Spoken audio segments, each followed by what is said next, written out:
Prezado cliente, paz e bem para você. Nesse vídeo, nós vamos falar sobre a reforma tributária e como isso impactará os nossos negócios. Assim como você, às vezes você está iniciando um novo negócio, às vezes você já é comerciante, assim como eu. Então, nós vamos entender como a reforma tributária vai impactar a nossa vida a partir agora de 2026, a nível de adequação de sistemas e especificamente a nível de recolhimento de tributos a partir de 2027.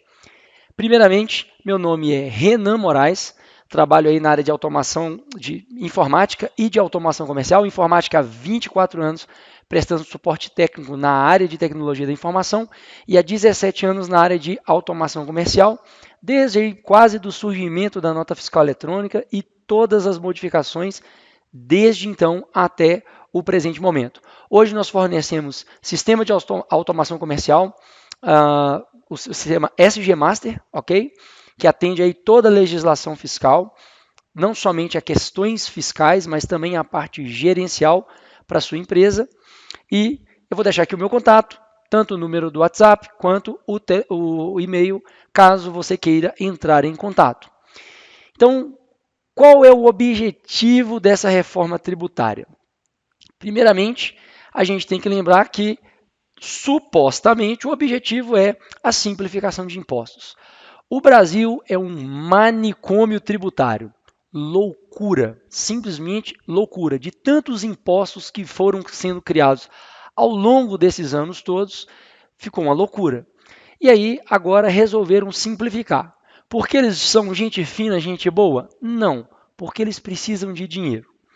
E aí, qual é a questão? Hoje nós temos ICMS, ISS, PIS, COFINS, IPI, entre outros ainda, que não estão listados aqui, mas que não compõem essa reforma tributária. Então, o objetivo é a substituição desses impostos por dois impostos. O IBS, que é o Imposto sobre Bens e Serviços, e que ele vai substituir, na realidade, o ICMS e o ISS, e o CBS, que é a Contribuição sobre Bens e Serviços, e ela vai substituir a PIS e a COFINS. Que, para quem é optante pelo Simples Nacional, dentro daquela faixazinha que você paga, esses impostos estão incluídos ali dentro daquela faixa que você está. No caso das empresas que são lucro real, lucro presumido, pagam as guias de imposto separadas, mas de forma geral, esses impostos listados anteriormente, eles compõem a base ali da sua faixa do Simples Nacional. E o objetivo é criar apenas dois impostos que serão somados alguns ali dentro deles. Só que é simplesmente substituir? Óbvio que não. O governo não dá ponto sem nó, né? Então, o objetivo é aumentar a carga tributária. Inclusive, as informações que são veiculadas é que esses dois impostos, aqui para nós, ele é chamado de IVA dual, porque ele tem o IBS e o CBS, diferente dos outros países que tem somente um imposto, que é o IVA, Imposto de Valor Agregado. No Brasil, eles serão dois impostos e tendendo a serem os maiores do planeta. Não obstante a isso, além do IBS e do CBS, também foi criado o imposto seletivo. O que é o imposto seletivo? É um imposto que supostamente, entre aspas, vai substituir o IPI, ok? Só que o IPI ele foi suprimido, ele não foi extinto, mas em algum momento, quando eles acharem que seja conveniente, eles vão ressuscitar esse IPI. E o imposto seletivo, qual é o objetivo dele? É desestimular o consumo. Produtos que afetem a saúde, o meio ambiente, igual a gente está dando um exemplo aqui, bebidas alcoólicas, bebidas açucaradas, né? Vamos pegar todas as bebidas alcoólicas, cervejas, vodkas, uísques, etc., cachaça, que são produtos que já são bem mais tributados, vão ser mais tributados com o imposto seletivo. Bebidas açucaradas, refrigerantes, né? Sucos, aqueles sucos enlatados, de forma geral. Tabaco, quem gosta aí de pitar um cigarrinho, né? Fumar um charuto. Então, como o tabaco ele causa, né, diversos problemas, será mais tributado um pouquinho. Minério por questões ambientais, loterias, né, e jogos de forma geral, porque podem criar um vício. Então é uma forma de supostamente desestimular o consumo. Na realidade, o objetivo não é esse. Eles vão querer arrecadar mais porque eles sabem que o consumo dificilmente vai diminuir. Uma vez que a pessoa está viciada no jogo, no álcool, no tabaco, ela não vai parar de consumir. Ela pode até diminuir o consumo, mas parar de consumir é muito difícil. Então, o objetivo principal é a arrecadação. E, então, tanto o IBS quanto o CBS e o imposto seletivo, apesar que parece ali são três, né? Eles são chamados aí o IVA dual, que é o Imposto de Valor Adicionado, IBS e CBS, levando em consideração que o imposto seletivo são para somente produtos específicos. E aí, eis a questão. O IBS e o CBS, o fato gerador deles vai ser, eles terão os mesmos fatos geradores, mesma base de cálculo, as hipóteses de não incidência, ou seja, quando criar alguma situação, olha, não vai incidir o IBS e o CBS, serão os mesmos para os dois. Então, não vai haver uma isenção para o IBS com cobrança de CBS. Então, vai ser as mesmas bases usadas para calcular um, vai ser calculado o outro. Se isentar um, vai ser isentado o segundo. Tem a possibilidade de regimes específicos, dependendo do ramo que você trabalha, ok? Então, esse vídeo nós vamos tratar a maior parte dos nossos clientes são optantes pelo Simples Nacional. Temos cliente lucro real e lucro presumido, mas o objetivo é tratar o dia a dia dessas mudanças que começarão a acontecer. Então, existem regimes específicos, diferenciados e favorecidos em relação à questão do IBS e do CBS, e existem regras e não cumulatividade de creditamento. Quando é que vai começar essa questão do IBS e do CBS? Já começou. E com a graça de Deus e com a eficiência do pessoal do desenvolvimento da SGBR, nós já estamos lá na frente também, porque o sistema já está adaptado ao IBS e o CBS. A gente deixou aqui uma informação que esse ano seria um ano de adaptação de sistemas. Até há pouco tempo atrás, ia ter uma data em outubro para começar os testes, e essa data foi estendida para final de novembro e já foi estendido no dia 2 de dezembro, foi emitido uma informação para que fosse postergado algumas questões e assim vai. Então, a adaptação dos sistemas ela já tem que ter acontecido. Então, no ano de 2025, todos os sistemas têm que estar adaptados ao IBS e ao CBS. Este é o objetivo para até 31 de dezembro desse ano. E aí o que acontece? O nosso sistema, né, o SG Master, já está adaptado a essa nova regra de tributação. Eu deixei aqui uma imagem da parte do cadastro tributário. Nós temos aí uma aba do IBS e do CBS, onde pode ser adicionado o código CST referente ao IBS e CBS. Claro que de acordo com cada tipo de produto, de acordo com aquilo que você vende e assim por diante. Essas informações serão atualizadas já nesse início do ano que vem, principalmente o pessoal optante pelo Simples, que a gente tem um ano inteiro para se adaptar. E depois eu vou falar por quê. As alíquotas, elas já foram definidas em lei, ok? Para o ano que vem, 2026, né, a partir de janeiro de 2026, o ICMS permanece a mesma alíquota do que você já paga, vai ficar tudo normal. Só que a nível de sistema, a nível de cálculo pelo programa que você utiliza, já tem que ter essa informação de 0,1% de IBS e 0,9% de CBS.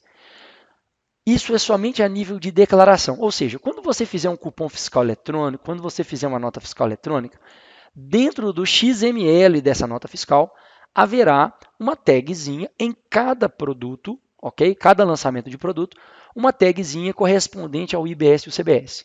E aí, qual é a questão? Nesse ano de 2026, não tem recolhimento desses tributos. Esse ano é um ano de adaptação, entre aspas. Por quê? É um ano que a Receita precisa que os sistemas informem os valores, para que eles verifiquem do lado de lá como é que vai ser essa recepção dessas informações, como é que eles vão levantar as informações depois de quando as alíquotas efetivas chegarem, e assim por diante. É um ano de adaptação. O sistema já tem que estar adaptado. mas no ano de 2026 ele já tem que lançar essas informações. Só que aí o que acontece? Será somente destaque, ok? Não haverá recolhimento desses impostos. Somente destaque. Não haverá recolhimento. Nas notas tem as informações das alíquotas, mas os valores desses impostos serão, não haverão valores, né, para que seja recolhido esses impostos, e aí é somente a nível de declaração. O que acontece? Para o ano de 2026, estava já dia 1º de janeiro sendo obrigatório a declaração de 0,1, 0,9 e os códigos específicos em cada produto. Só que agora em dezembro saiu uma nota técnica postergando para 2026, sem data definida, que mesmo que os sistemas não coloquem as informações, os códigos corretos, as notas ainda assim serão aceitas, ok? Então, o sistema já está adaptado.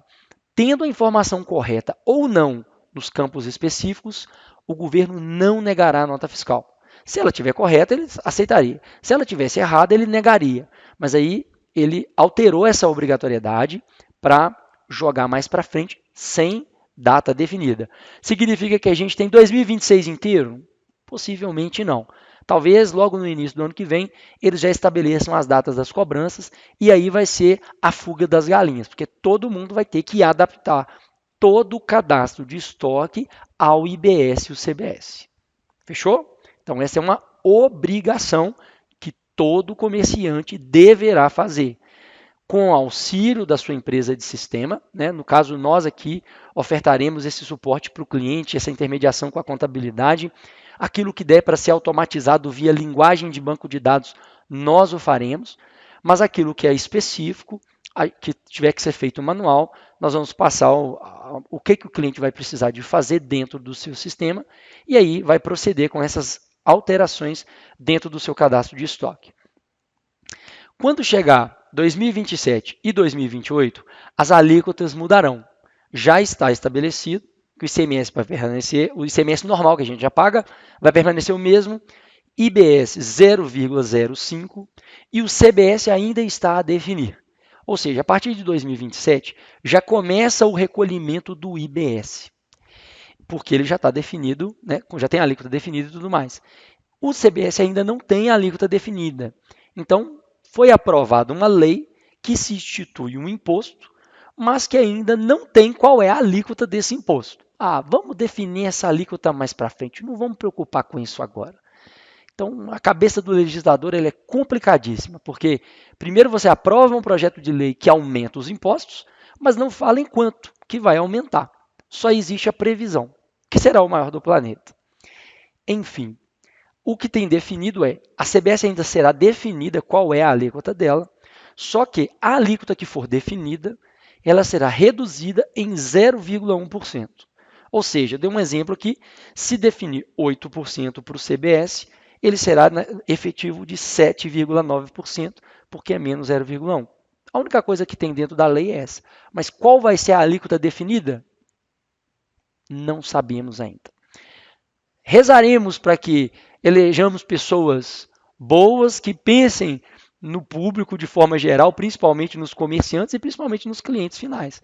Porque se haverá aumento de impostos, isso necessariamente será transferido para o preço do produto. Lá para 2029, 2032, já tem uma pré-definição de como será gradativamente o aumento das alíquotas do IBS e do CBS, das alíquotas das porcentagens de IBS e CBS e a diminuição dos impostos atuais.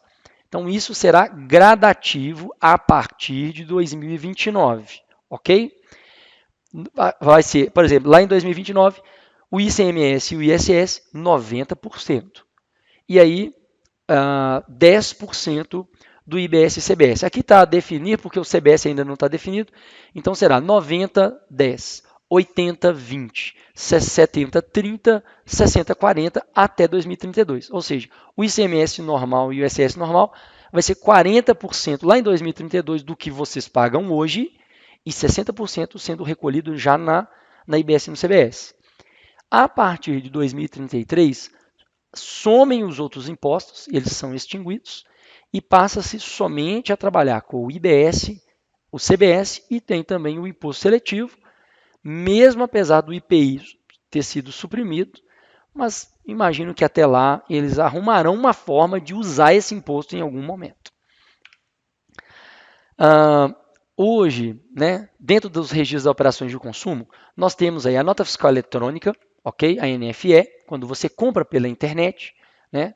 Todos os comerciantes, a maior parte já recebe NFE, mas quando, né, vai fazer uma venda pela internet, essa venda necessariamente sai por nota fiscal eletrônica. Nós temos aí a NFCE, que é a nota fiscal de consumidor eletrônico ou cupom fiscal eletrônico, que são aqueles cupons que a gente recebe lá no supermercado, na mercearia, no posto de gasolina, né? A NFSE, que é a nota fiscal de serviço eletrônico, que a partir desse ano já está funcionando em muitas cidades, mas a partir do ano que vem será de caráter nacional, não vai ser mais vinculado às prefeituras, ok? Dependente de uma alíquota de cada prefeitura, etc. Isso vai ser feito de forma nacional. É o governo nacional que vai aprovar as notas fiscais de serviço eletrônico no âmbito nacional agora. Tem o conhecimento de transporte eletrônico, que seria aí para as empresas transportadoras. A NF3E, que é a nota fiscal de energia elétrica, ok? Que passará a ser eletrônica também. O bilhete de passagem eletrônica, o BPE, as empresas que, né, que vendem passagem. A NFCom, que é a nota fiscal para o setor de comunicação. Então, internet, telecomunicações de forma geral, né, internet, provedores de serviços de forma geral, de streaming, passará a trabalhar com a NFCom, e essa do INPE, que é um documento relacionado à importação. E aí o que acontece? Eu criei essa imagenzinha no chat GPT, porque nós temos um detalhe no meio disso tudo que talvez as pessoas não estão considerando, que é a Previdência Social. Lá em 2028 já existe relatório do Tribunal de Contas da União falando que em 2028 a Seguridade Social ela está meio que ameaçada, de acordo com os gastos que o governo vai fazendo e com a arrecadação. Aquilo que é de arrecadação que tem gasto obrigatório e o que se sobra para fazer outras coisas. Então, esse que se sobra para fazer outras coisas é onde a gente acaba bancando isso tudo para o governo. Então, lá em 2028 já tem relatório do Tribunal de Contas informando que, ou seja, o próximo presidente que entrar, ele possivelmente terá um grande problema. Terá um sério problema porque 2028 está aí. Precisa-se começar a arrecadar mais para conseguir suprimir aí os problemas da Previdência Social de forma geral. Tá? Então, tem aí a reforma tributária, tem o PIX, tem o DREX, tem o Split Payment, que nós explicaremos nesse vídeo, e assim por diante. E um detalhe importante nessa slidezinho, né, que a gente criou com o chat GPT, nós colocamos aqui desde o Temer, Dilma, Bolsonaro e Lula. Na verdade, o Lula foi antes, inclusive, do Temer também, mas independente de direita e esquerda, que tem problemas políticos, independente do lado que se escolhe, né?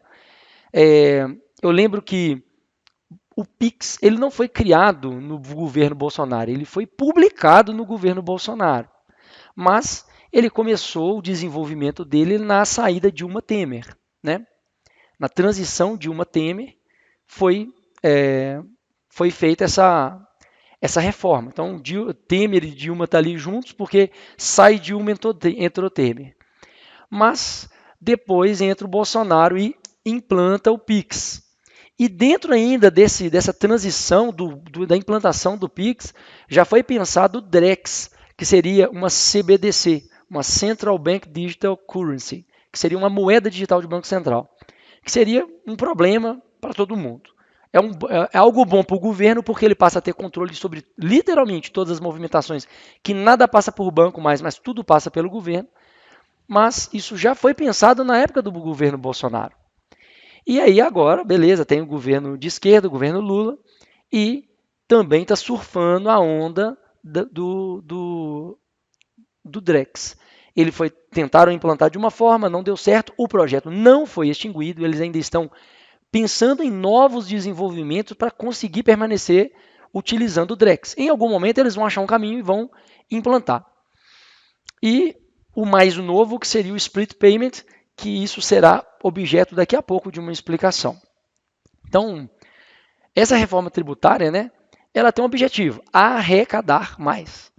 É fato conhecido de todo mundo que a população, né, já vai diminuindo, a população idosa vai aumentando e a população que trabalha não está crescendo na mesma proporção, então está tendo um gap muito grande ali entre pessoas que vão se aposentando, já fizeram uma reforma tributária, daqui a pouco já fizeram uma reforma trabalhista, aumentando, né, a idade para a aposentadoria, estão entrando com essa reforma tributária. Em breve nós escutaremos novamente uma nova reforma da aposentadoria, para jogar mais para frente ainda para as pessoas aposentarem, para ter direito a receber alguma coisa do governo.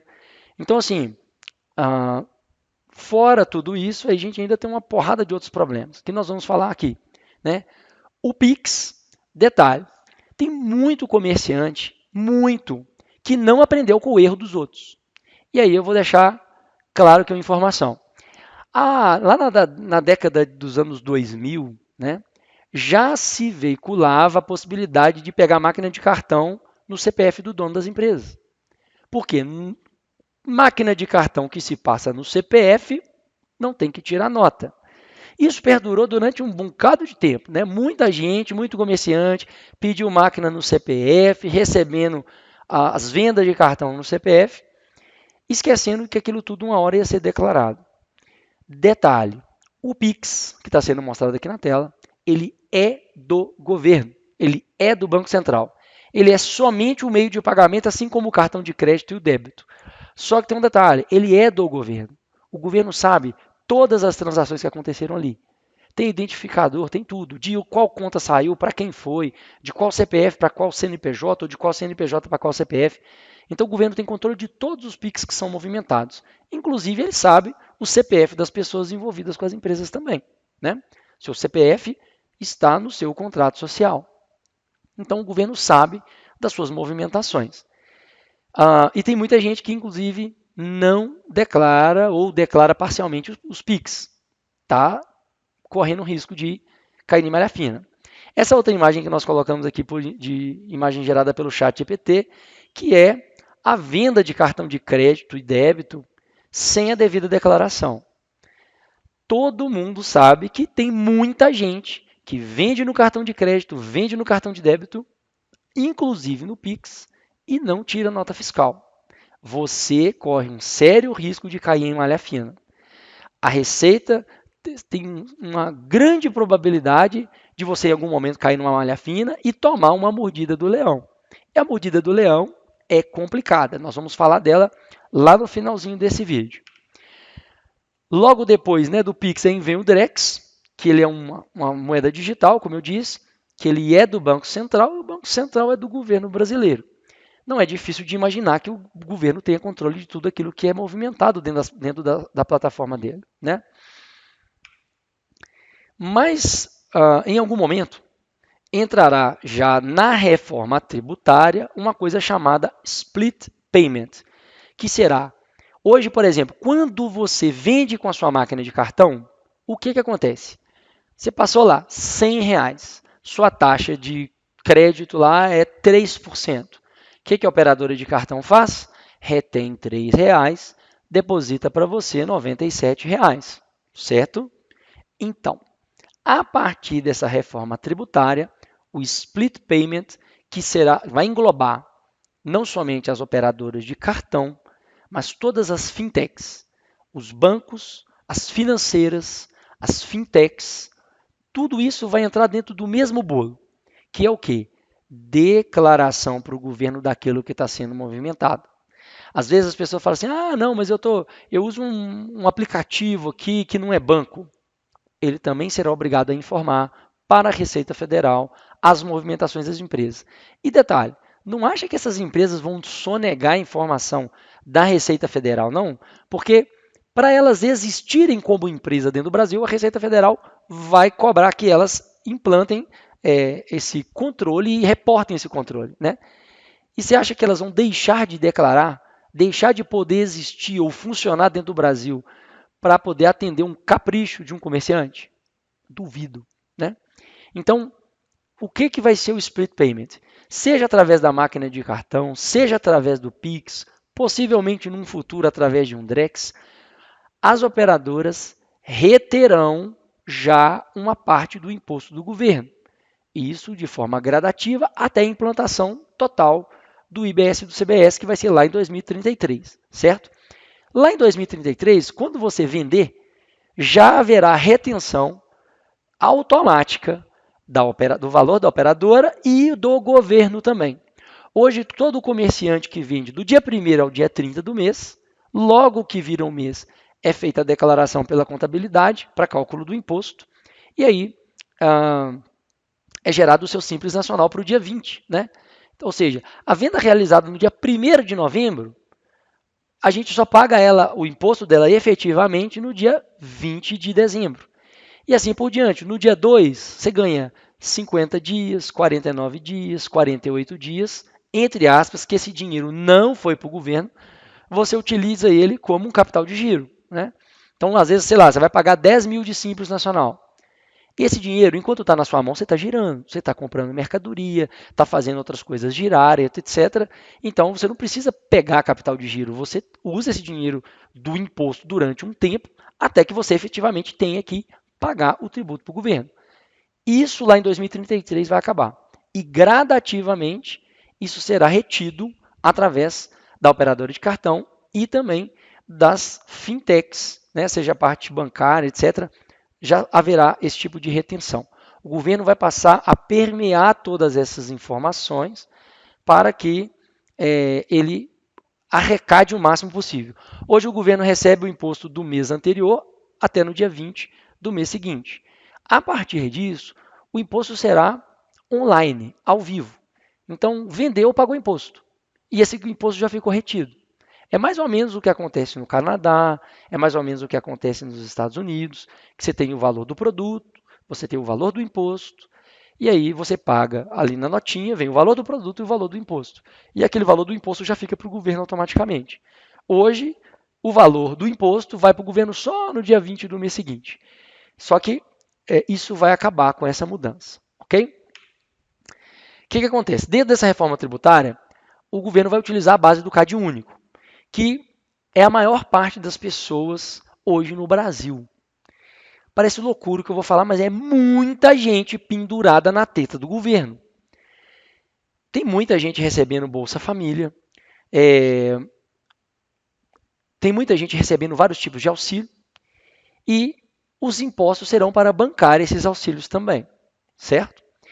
Lá no cupom fiscal eletrônico, né, imagina que você é comerciante, vem destacado lá o imposto, né, qual é o valor hoje utilizado a tabela do IBPT, né, que é o Instituto Brasileiro de Planejamento Tributário, onde fala a média dos impostos de toda a cadeia produtiva em cima daqueles produtos. Então, vem essa informação na nota fiscal eletrônica, vem essa informação lá no cupom fiscal eletrônico. Só que isso vem de forma geral. A partir da reforma que começa agora em janeiro, ok? Os cupons fiscais eletrônicos necessariamente terão que ter o CPF das pessoas, ok? E aí, como é que o governo vai controlar essas informações? Eu disse aqui agora sobre o CAD único, certo? Esse cadastro único é um banco de dados que o governo tem das pessoas que recebem auxílios, que é a maior parte das pessoas do país. Você tem muita gente que recebe auxílios, né, de forma geral. Você tem as pessoas que são aposentadas, que entram nisso daqui também. E, de forma geral, o governo vai engordando essa base de dados, ok? E aí, boa parte dessas informações já virão dessas pessoas cadastradas nesses programas sociais. Você vê, isso aqui é uma informação recente, de 2025. Tem o link embaixo aqui da imagem. Quase 54 milhões de pessoas são beneficiadas com o programa Bolsa Família. E detalhe, aqui eu não estou dizendo que eu sou contra os auxílios. A gente sabe que tem muito lugar que tem muita pobreza. E realmente essas pessoas não podem passar fome. não podem entrar numa situação de miséria. Então tem que haver realmente uma distribuição de algo, de um dinheiro, que essas pessoas possam pelo menos sobreviver. O problema é dar a teta e não levar o desenvolvimento para aquele lugar para que essas pessoas possam produzir.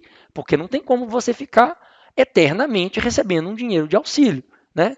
Significa que é um dinheiro muito mal usado, não no sentido das pessoas usarem o dinheiro, porque essas pessoas precisam. Elas precisam comer, elas precisam sobreviver, elas têm que ter uma dignidade como pessoa humana.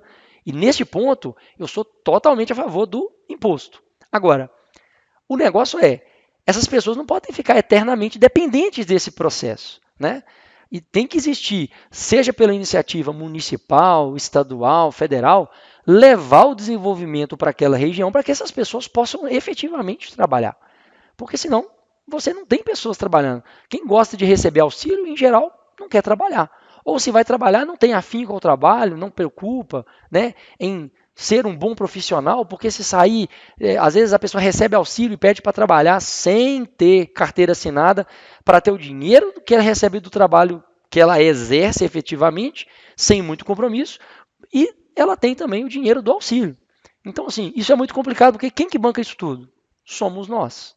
É o dinheiro dos nossos impostos que banca tudo isso, certo?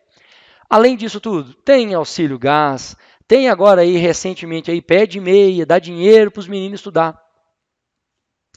Complicado, mas enfim, é um programa de governo e o governo foi eleito para isso, né? Tem aí os BPCs, LOAS, que são outros auxílios também.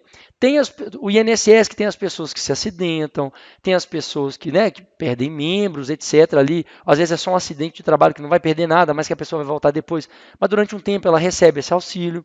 Tem as pessoas aposentadas, que hoje é uma quantidade bem grande também. E aqui eu não sou contra a aposentadoria. Essas pessoas já trabalharam, já contribuíram, então elas têm o direito de receber a aposentadoria delas. Mas quem custeia isso tudo somos nós que estamos trabalhando. Nós que estamos produzindo impostos, sejam nós empresários, como produtores de alguma coisa, de um serviço, de um produto, sejam também nós como consumidores, porque nós pagamos esses impostos em tudo aquilo que nós compramos, ok? E aí, como é que vai funcionar na prática do dia a dia em relação ao IBS e o CBS? Essa prática do dia a dia, como é que vai funcionar? A reforma tributária, ela vai a validação dessas tags de IBS e de CBS vai começar agora a partir de janeiro de 2026, mas a validação no sentido inserir as tags já está obrigatória, mas não será utilizado ali dentro a verificação dos códigos. Isso foi postergado sem data, como eu informei algum momento atrás. Qual que é a questão a partir de janeiro agora que não foi postergada até então? Vendi para a pessoa física. Fui no açougue, comprei meio quilo de patinho. Paguei no cartão de crédito. Você que é do açougue, dono do açougue, você vai precisar de tirar o cupom fiscal no CPF da pessoa que está pagando. Fui na mercearia, comprei ali um pacotinho de biscoito, comprei, sei lá, um pacote de açúcar, um pacote de macarrão, passei no caixa na hora de emitir o cupom fiscal, CPF do cliente no cupom. Não importa o tipo de estabelecimento. É você que vende pizza, você que vende carne, você que vende cerveja, bares, restaurantes, lanchonetes, artigos religiosos, setor de autopeças, não importa. O CP, vai ser uma regra de filtragem, ou seja, o governo vai negar o seu cupom fiscal se ele não tiver com o CPF do cliente atrelado ao cupom. Não é nem o nome do cliente, é o CPF desse cliente. Então o governo quer saber o que as pessoas estão movimentando no mês. Até porque, por exemplo, uma pessoa que recebe um auxílio do Bolsa Família e que tem um emprego informal, ela tem uma renda, mas ela continua recebendo ali, por exemplo, o auxílio, certo? Aí ela recebe R$ 1.500 de auxílio, mas gasta R$ 2.500 por mês. De onde está vindo os R$ 1.000? Assim vai ser para todo mundo. Não vai ser só para a pessoa do auxílio. Vai ser para aquela pessoa que tira um salário de prolabore, mas que na realidade gasta 10. Tem um cartão de crédito de R$ 20.000, junta todo mundo da família ali, compra no único cartão para aumentar ali o crédito do cartão, E esse cartão está no CPF de uma pessoa que tem um salário. Isso será um problema daqui a pouco. Então, qual que vai ser uma das mudanças que eu acho que vai mais impactar a vida de nós comerciantes é a inserção do CPF do cliente em cada cupom fiscal. Tem muitas empresas, inclusive aqui na nossa cidade, que começou, você tem um aplicativo tal da empresa para você ganhar cashback? Aí você, sei lá, você chega numa farmácia, você tem cartão fidelidade, você tem cadastro no nosso sistema para receber cashback. Então, beleza. O nosso sistema também tem a possibilidade de geração de cashback. Tem condição de você ir lá e configurar a geração de cashback de forma que o cliente se auto regularize. Ele mesmo passe os dados dele para que numa próxima compra ele ganhe algum desconto. Porque senão ele não vai passar o dado dele. Mas isso será obrigatório para todo mundo. Então, dando desconto ou não dando desconto, daqui a pouco todo mundo será obrigado a declarar CPF em cada venda. E quando esse dia chegar, com certeza haverá choro e ranger de dentes. Isso aí todo mundo sabe. Nós que somos comerciantes, principalmente o pessoal que é de Minas, sabe que aqui é muito difícil, as pessoas são desconfiadas, não querem passar os seus dados, mas não ligam, por exemplo, de passar o seu dado num cartão fidelidade. Não tem problema em passar seus dados num programa de pontos. Mas, enfim, isso será obrigatório, haverá choro e ranger de dentes, mas em algum momento as pessoas se apacentarão e vão acostumar com isso, assim como toda e qualquer mudança. Dentro do nosso sistema, como eu disse, né, nós já temos ali as tags o espaço para poder ser colocado o CPF no ato da venda sem vínculo com o nome, mas para aquelas pessoas que compram rotineiramente no seu comércio, né, o que você pode fazer? Cadastrar essa pessoa no sistema. Cadastra ela, o nome, o CPF, o endereço dela ali, e na hora que ela vier, você só chama o dado dela, puxa ela pelo nome, e aí aquele cupom já vai sair no nome dela. Então você não vai precisar ficar digitando o CPF dela sempre. Você só puxa o nome, uma parte do nome da pessoa, marca ela ali e tá ok. Beleza? Outra mudança com a reforma tributária.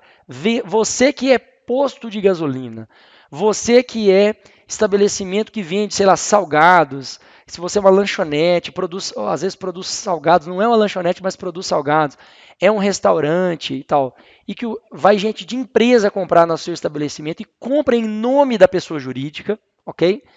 Hoje, o que se prevê? Né? Você pode emitir o cupom fiscal em nome da pessoa jurídica, sem nenhum problema, e aí a empresa junta os cupons, depois manda aquilo tudo para você importar esses cupons numa nota fiscal eletrônica para aquela empresa. Então você puxa todos aqueles cupons para aquela empresa.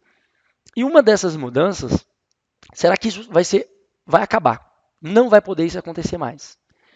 Isso já existe já uma parte de desenvolvimento, inclusive pelo pessoal do nosso sistema, sobre adequação de um modelo de NFE, só que impresso num formato de cupom, de forma que seja rápido esse processo ali no caixa. Não tenha que fazer todo o processo de uma nota fiscal eletrônica normal. Você aponta ali o dado do CNPJ e já coloca qual é o tipo de produto, principalmente o pessoal ir posto de gasolina, né, supermercados, mercado de bairro e tal, já conseguiu utilizar como se fosse um cupom fiscal, mas na realidade é uma NFE. Só que isso vai automaticamente lá para o manifesto do destinatário daquela nota fiscal.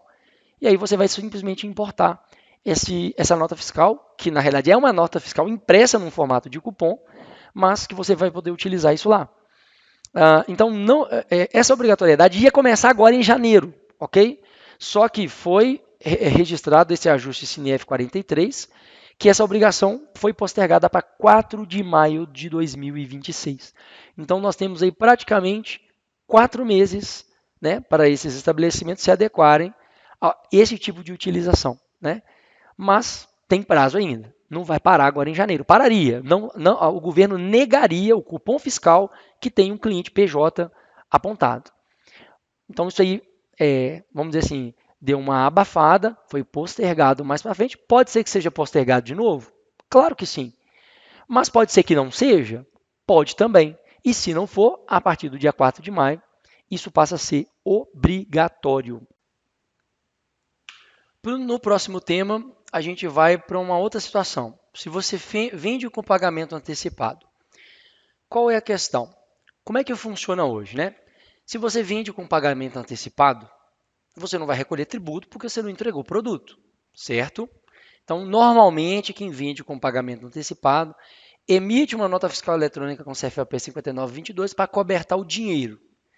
O ICMS é cobrado sobre a circulação de produtos, né, sobre mercadorias e serviços. Só que houve a circulação da mercadoria? Não. Houve a circulação de um serviço? Não. Não há incidência do imposto.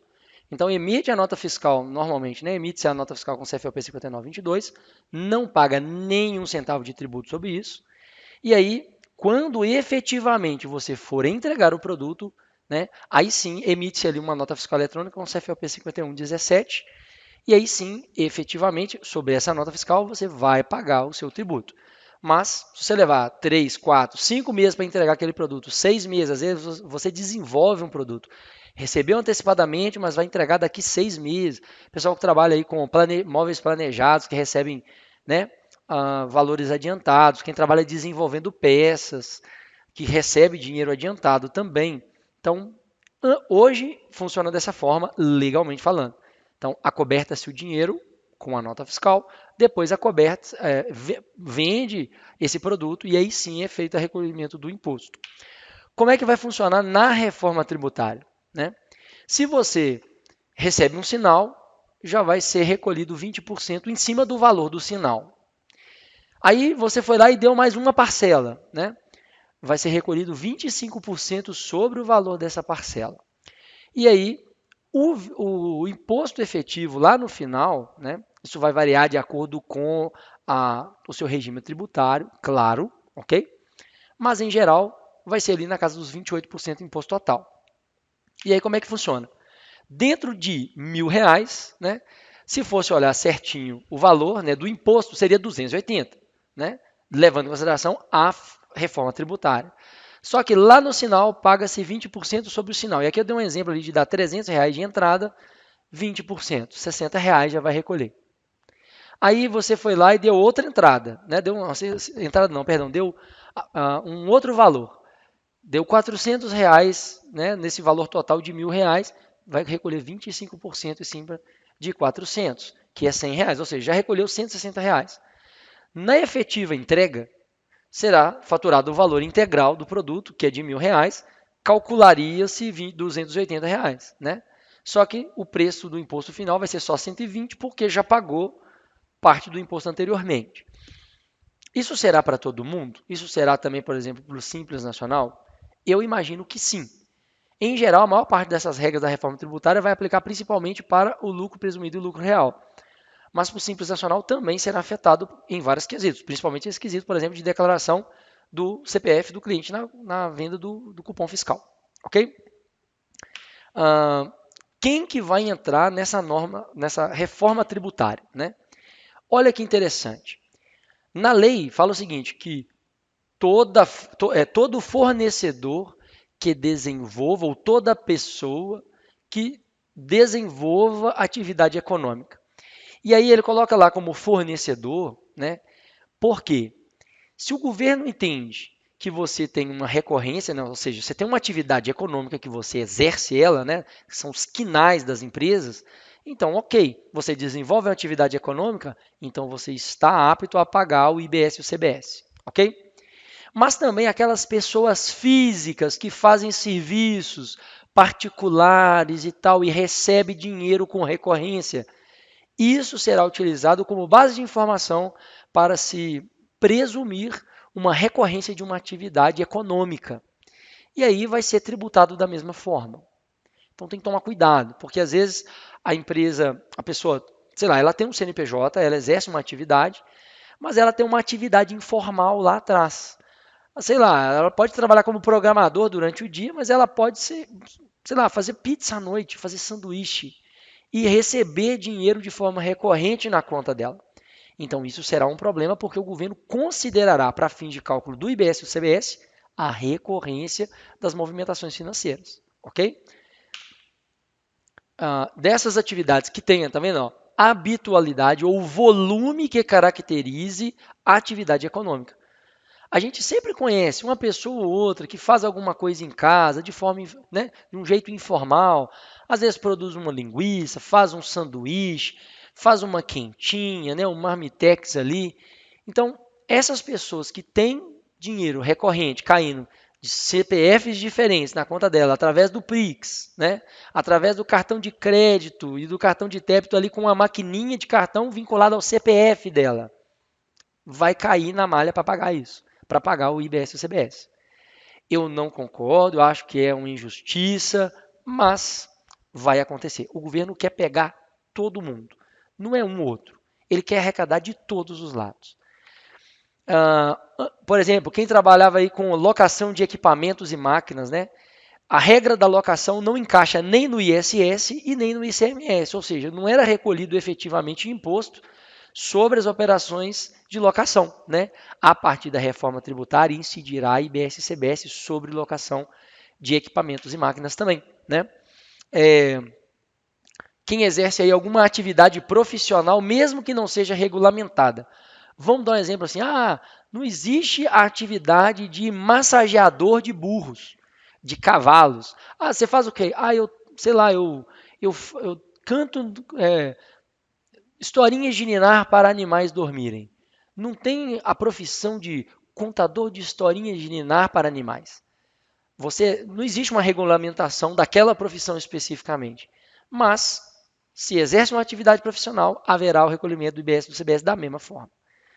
Tendo regulamentação ou não, o governo quer recolher. Se a atividade é regulamentada ou não, para ele não faz diferença. Ele quer o imposto, entendeu? Também incidirá o IBS e o CBS sobre quem adquire bem que veio de apreensões, né? Às vezes, a Receita Federal faz uma apreensão de contrabando e aí coloca aquilo no leilão. Tem muita gente que compra leilão de produtos da Receita Federal, tal, vai pagar IBS e CBS nessa compra, né? Produtos abandonados ou casas abandonadas, lotes abandonados, que aquilo em algum momento vai a leilão judicial, né? Por falta de pagamento de impostos, né? Ou seja de aquilo apreendido ou abandonado vinda de licitação pública também, né?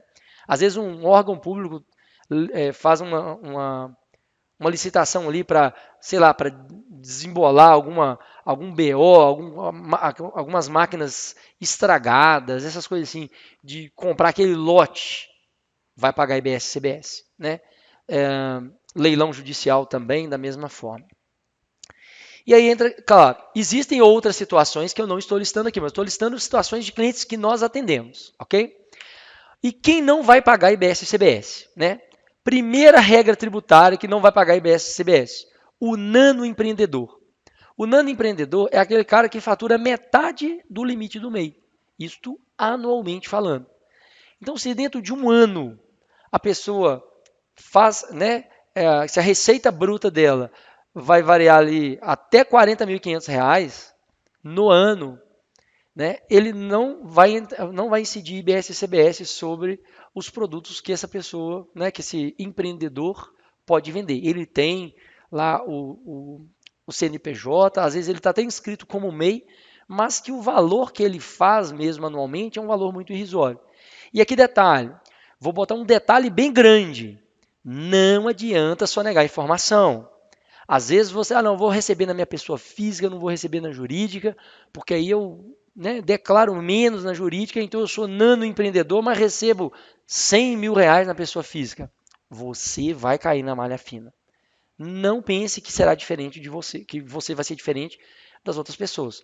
Eles só querem uma oportunidade que as pessoas cometam deslize para em algum momento, porque, detalhe, tá? A Receita ela pode te multar além do ano atual, os últimos 5 anos. Então, a reforma tributária está entrando agora em 2026, mas a Receita Federal ela pode multar desde 2020 até 2025, além do ano de 2026, que é o ano que será atual, né, nessa época. Então, tem que tomar cuidado com isso, porque às vezes as pessoas tentam, né, sonegar informação, desviar informação, e querendo ou não, a gente também tem que olhar pelo lado legal da coisa, né? Se uma pessoa cumpre a legislação fielmente, pagando os impostos dela corretamente, né, aquela pessoa que não paga os impostos corretamente tem um custo menor.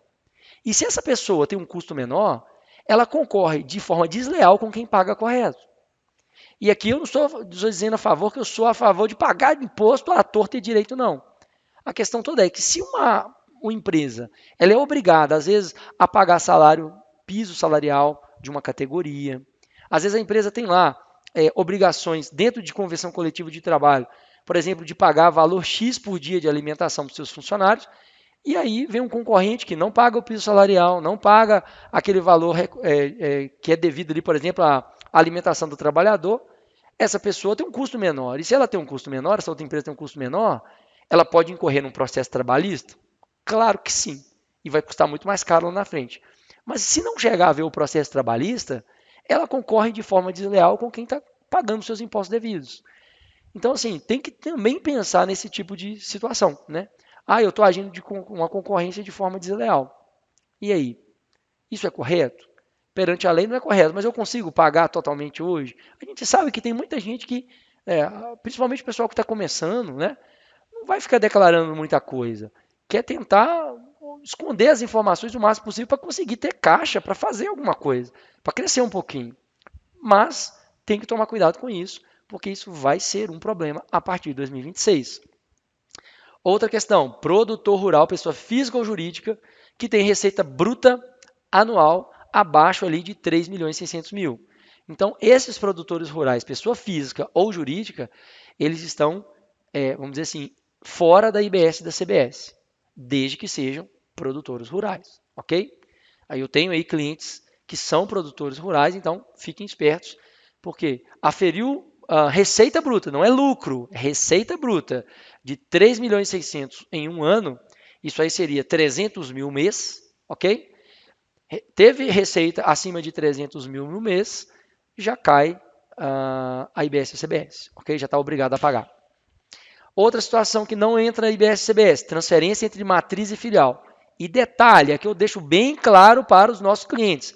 Você que tem dois CNPJs, né, diferentes, você não é matriz e filial, ok? A gente tem vários clientes dessa forma. São empresas com o mesmo nome, são do mesmo dono, exercem a mesma atividade, inclusive os nomes são iguais, mas são CNPJs diferentes. Não é matriz e filial. Não cabe transferência de mercadoria. Isso aí é óbvio para todo mundo. Mas, sendo matriz e filial, não tem a incidência do IBS e do CBS. E existem algumas situações especiais. A legislação é bem extensa sobre isso. Eu vou me debruçar em poucas situações aqui, porque são de clientes nossos também, que é algumas áreas que terão redução, tá? E quais serão essas reduções? Por exemplo, quem vai ter redução de 100% do IBS e do CBS? Então, quem vende aí dispositivos médicos? Nós atendemos empresas que vendem dispositivos médicos. Então, entrem em contato com a sua contabilidade para saber em qual anexo os seus produtos se encaixam, ok? Porque se vocês vendem esses produtos para, às vezes, fornecimento para a prefeitura, né? Em questões de licitação, às vezes você vai fornecer diretamente para hospitais, clínicas, 100% de desconto do IBS e do CBS, ok? Dispositivos de acessibilidade para pessoas com deficiência. Então, se você fornece algum tipo de cadeira de roda, andador, muleta, aparelhos para pessoa auditiva, que tem problema auditivo, de forma geral, todos os produtos que são destinados para a acessibilidade de pessoas com deficiência. Então, tem desconto de 100% do IBS e do CPS. Aí as farmácias, né, que vendem medicamentos, as clínicas que trabalham com venda de vacina, as empresas que trabalham com formas nutricionais. Às vezes tem pessoas que têm algum tipo de deficiência endócrina, a qual elas não processam determinadas substâncias ou que têm uma dieta muito restritiva. Essas fórmulas de dieta restritiva, né? Tem muitas crianças que têm esse tipo de situação, que passam por esse tipo de situação. Então, esses produtos, essas fórmulas nutricionais, né? Principalmente para aquelas que são fornecidas para os hospitais também, aquelas pessoas que ficam com sonda de alimentação e assim por diante, esses produtos, eles têm desconto de 100% do IBS e do CBS, ou seja, não vão pagar IBS e CBS. Cuidados básicos à saúde menstrual, ok? Absorventes íntimos, tampões higiênicos, aí os OBs da vida, sabonete líquidos e papéis higiênicos. Então, tem desconto de 100% do IBS e do CBS. O que acontece? Aquelas empresas que são optantes pelo Simples, né? Dentro daquela faixa, vamos pegar a primeira faixa do Simples, 4%. 4% não é uma alíquota qualquer, é o somatório de várias alíquotas que vão dar 4%. E aí o que acontece? Dentro daqueles 4% do Simples Nacional, são divididos vários impostos, uma porcentagem para vários impostos. Dentro da reforma tributária, lá na alíquota, por exemplo, de 4%, o IBS vai ter lá, sei lá, 15, alguma coisa de IBS, sei lá, 20 e tantos por cento de CBS, só que não é no valor inteiro, é dentro da sua faixa. Então, do valor que você pagar para o Simples Nacional, sei lá, 15% vai ser para o IBS, 20 e tantos por cento vai ser para o CBS. Só que no caso, né, de você que vende papel higiênico, sabonete líquido, tampões, absorventes íntimos, isso já tem que estar lá na configuração do sistema, que tem isenção, né? No caso, o cadastro do produto já vai ter ali a isenção total, e ao vender esses produtos no cupom fiscal, às vezes você vai ter ali dentro do mesmo cupom uma Coca-Cola, uma cerveja, uma carne e um absorvente. Então, o absorvente não vai incidir IBS-CBS sobre ele. Em compensação, lá na Coca-Cola e na cerveja, além do IBS e do CBS, ainda vai ter um imposto seletivo. E na venda da carne, vai ter só o IBS e o CBS. Então, isso será dinâmico, ok? Então, tem gente que vai poder aproveitar bastante, às vezes, sei lá, um distribuidor de produtos médicos, distribuidor de produtos de higiene pessoal, vai conseguir ter uma redução drástica ali da carga tributária, porque esses produtos compõem essa base de isenção. Outra coisa, temos vários clientes nessa outra situação. Produtos hortícolas, frutas e ovos, né? Então, o que significa produtos hortícolas, né? São plantas e flores destinadas à alimentação, ornamento e plantas medicinais também, né? Pessoal que vende folhas para chás, quem vende mudas de plantas, sejam medicinais ou, né, alface, essas coisas. Então, tudo isso é isento, entre aspas, vai ter redução de 100% do IBS e do CBS. Né? O pessoal que vende hortifruti, né, os mercados, aqueles estabelecimentos específicos de hortifruti também vão ter isenção de IBS e CBS, o artigo 143 da Lei Complementar 214, que é a lei que rege a reforma tributária. Outra situação também, para venda de veículos para pessoas com deficiência ou autismo, né? Ou transtorno do espectro autista, e seus representantes. Então, sei lá, o autista, ele, dependendo do grau, né, do nível do autismo, ele não vai dirigir. Então, se ele não vai dirigir, alguém é uma pessoa, possivelmente tem alguém responsável por ele, né? Esta pessoa, quando ela for comprar um veículo que é destinado a levar esse autista para um tratamento, para um médico, para uma fisioterapia, etc., para levar ele para onde ele quiser. O negócio é, a venda desse veículo será isenta de IBS e CBS. E detalhe, no caso também da compra do veículo para táxi. Não é falado que é para Uber, que é para 99, aplicativos de passageiros, né, de forma geral.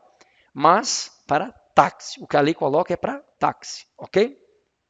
Eu também não concordo com isso. O táxi exerce a mesma coisa que esses aplicativos. Mas, porém, todavia, contudo, entretanto, o governo foi lá e especificou que é para táxi. Então, não vai ter algo diferente disso. Quem trabalha com venda de máquinas, nós temos clientes assim também. Venda de máquinas, equipamentos, materiais e produtos empregados na implantação e execução de obras de infraestrutura. E aí eu coloquei aqui obras de infraestrutura em itálico, para que você entre em contato com o seu contador e veja que tipo de obra de infraestrutura é essa. Por quê? Você pode alugar uma betoneira para uma obra que está acontecendo na rua. Você pode alugar uma roçadeira para uma obra de infraestrutura. Então, está recapeando uma pista, tem que ir lá roçar, tem que usar uma talhadeira para quebrar o chão, etc. Vamos dar um exemplo assim. Isso é uma obra de infraestrutura? E de qual tipo de infraestrutura é? É infraestrutura governamental, né? Seja municipal ou estadual? Ou é uma infraestrutura, por exemplo, de um loteamento? Alguém que está criando um loteamento? Ou é uma infraestrutura, considera-se também uma residência? Então, são perguntas que a gente tem que levantar e procurar a nossa contabilidade para que a contabilidade possa sanar essas dúvidas, porque se o seu caso for de locação, né? Locação não, aqui ele fala de venda de máquinas na realidade, né? Mas se você estiver vendendo máquina para uma implantação, sei lá, de uma obra que vai acontecer para uma rodovia, seja para, né, para fazer um bairro, eu estou vendendo uma retroescavadeira que vai ser usada para a criação de um bairro na cidade de Itabirito. E esse bairro ele vem de uma incorporadora, que é uma empresa particular que vai criar esse bairro e depois esse bairro vai passar a existir como cidade, né? Ali dentro da cidade, na realidade, vai passar a existir dentro da cidade. Quando eu vendo essa retroescavadeira, eu tenho isenção? Porque ela é utilizada para uma obra de infraestrutura. Mas e aí? Só a nível governamental ou qualquer tipo de infraestrutura? Então isso tem que ser levantado em informação. Outra situação é quem que vai ter redução de 60% do IBS e do CBS. Algumas situações de clientes nossos também. Produtos agropecuários. Nós temos vários clientes aí que vendem produtos agropecuários. Produtos aquícolas, produtos pesqueiros, florestais. Quem trabalha aí com venda de sucos naturais também terá redução de carga tributária em 60%. Quem terá o IBS e o CBS reduzido em 40%? Restaurantes e lanchonetes.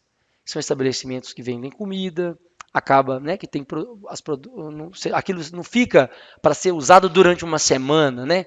Aquilo se perde, o restaurante perde comida todos os dias, então você tem um custo alto envolvido com a operação. Então esse modelo, né, de bar e restaurante vai ter redução de 40% na IBS e no CBS. E aí nós vamos entrar numa situação da seguinte forma. O que significa o fato gerador do IBS e do CBS? Onde é que vai... O fato gerador, por exemplo, do ICMS é a circulação da mercadoria ou do serviço.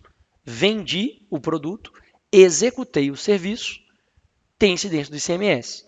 No caso do serviço, além do ICMS, ainda tem o ISS, certo? Então, no caso do fato gerador do IBS e do CBS, no caso do transportador, é o início do transporte. Então, aí emitiu o conhecimento de transporte, recolhimento de IBS e CBS. Se o transportador, isso para transportes dentro do país, né, iniciados dentro do país. Transportes iniciados fora do país. Então, foi lá, sei lá, no Chile buscar polpa de pêssego para trazer para o Brasil. Foi na Argentina buscar leite de vaca para trazer para o Brasil.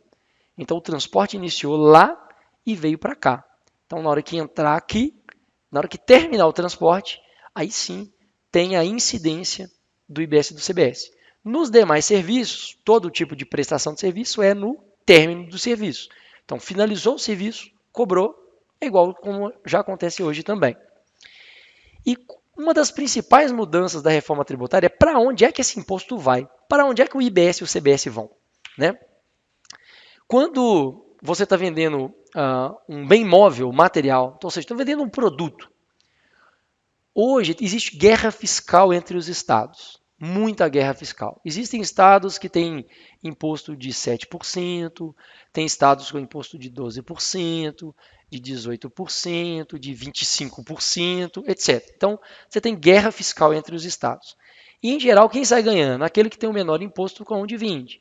Um exemplo bem prático disso, por exemplo, no caso do estado de São Paulo, itens da área de tecnologia e tal, na época do Temer teve uma medida provisória para faturar com 4% de ICMS. Ou seja, é muito bom para o consumidor final que compra aquele tipo de produto lá no estado de São Paulo, porque o imposto era efetivo 4%. Como pessoa física não é contribuinte do ICMS, então não há recolhimento de diferencial de alíquota, porque o imposto vai ser recolhido somente aqueles 4%. Agora, se eu sou PJ, compro do estado de São Paulo para vir para cá, para eu revender para o cliente final, se eu compro a 4%, eu tenho que recolher mais 8% do lado de cá para dar 12% de diferença de diferencial de alíquota. Então, esse diferencial de alíquota ele representa um aumento do custo. Porque senão não compensa comprar o produto em Minas Gerais, porque o produto de Minas Gerais já tem um imposto de 18%. Se lá é 12%, então é melhor eu comprar no estado de São Paulo. Só que se eu comprar só no estado de São Paulo, o comércio em Minas Gerais vai acabar. Então, sempre teve guerra fiscal entre os estados. E aí eis a questão. Agora, o IBS e o CBS, né, na verdade, o IBS, ele será recolhido para o local de destinação da mercadoria. Ah, eu comprei lá no estado de Santa Catarina, mas eu estou em Minas, o imposto será recolhido para Minas Gerais. Eu estou em Minas, forneço para o estado de São Paulo. O imposto não vai ficar para Minas mais, vai ser para o estado de São Paulo, porque é onde aquela mercadoria será consumida. Da mesma forma, a partir de serviço. Fui lá e prestei o serviço. No caso, hoje existe o ISS, né? O ISS vai para a prefeitura, certo? Do local onde aquele serviço foi prestado.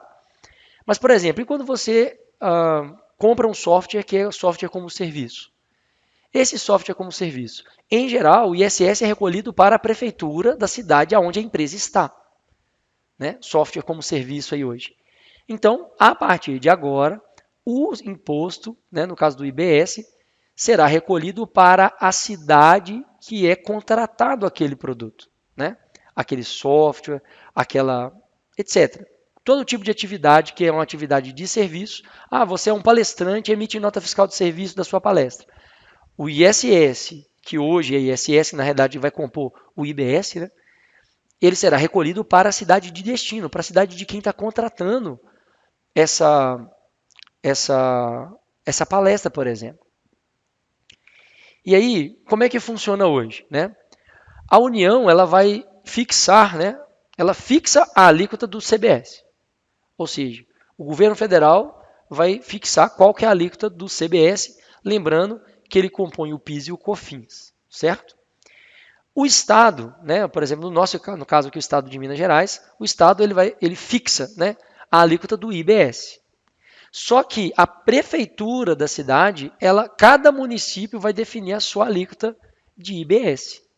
E aí a alíquota geral de IBS, quando você estiver faturando um serviço para alguma cidade, você terá que verificar qual é a alíquota de ICMS, de IBS daquela cidade, para você destacar esse valor corretamente no seu faturamento.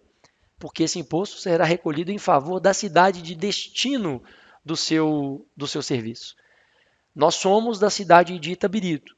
Aí fomos lá em Ouro Preto e prestamos o serviço na cidade de Ouro Preto. Esse imposto ele será recolhido integralmente para a cidade de Ouro Preto, porque esse serviço foi prestado lá. Ou quem está consumindo esse serviço, ele está lá na cidade de Ouro Preto. Assim vai para o país inteiro. Se eu forneço um serviço intelectual de forma online, a qual uma pessoa lá do Amapá resolveu adquirir esse serviço, o imposto da minha emissão será destinado para a cidade da qual esse cliente reside, na emissão dessa nota fiscal. Então, qual é a questão? Né? Nessa reforma tributária, tem uma questão muito importante que tem que ser levada em consideração. A partir disso, o governo vai monitorar tudo. O governo vai monitorar automaticamente as movimentações financeiras. Mais para frente, eu expliquei na realidade lá atrás sobre o split payment, que é o recolhimento gradual do imposto, né, automático do imposto. Então o governo tem noção do que está sendo movimentado e para onde, para ele reter o que é dele, certo? Para as fintechs, as financeiras, os bancos reterem o que é do governo. E aí como é que funciona? Comprei com a nota fiscal, eu tenho crédito de imposto, porque veio ali naquela nota os valores dos impostos. E o objetivo é não cumulatividade desses impostos.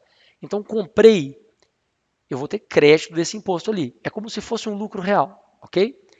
Vendi, eu vou ter que pagar o meu imposto também, né? Então, eu vou abater desse crédito que eu tenho lá atrás. E aí, eis a questão. No Simples Nacional, né? Mais para frente nós vamos ver um ponto que é muito importante, porque quem é optante pelo Simples, ele não consegue aproveitar crédito de compras. Então, principalmente para os comerciantes aí que talvez movimentem volumes expressivos, que tem muitas notas de compra, tem margem baixa, talvez o Simples Nacional não será uma boa opção de escolha como regime tributário para a sua empresa. No caso daquelas empresas que lidam diretamente o cliente final, talvez ainda será bom que seja o Simples Nacional, mas é para aquelas empresas que vendem para outras empresas. Se você compra com nota, né? É o ideal, comprar com nota, comprar tudo com nota e vender tudo com nota. Quando você vende, você vai pagar imposto, então Você tem que aproveitar o crédito da entrada. Para você debitar esse imposto da saída, você tem que ter crédito, deveria poder utilizar o crédito da entrada. Simples Nacional não aproveita crédito. Lucro presumido também não aproveita crédito. Então, tem que ser analisada a situação da sua empresa com a sua contabilidade para poder ver se será viável, financeiramente falando, de você se manter no Simples Nacional. Tem muitas empresas hoje que acham que o Simples Nacional é o melhor modelo, porque você só paga aquela alíquota ali.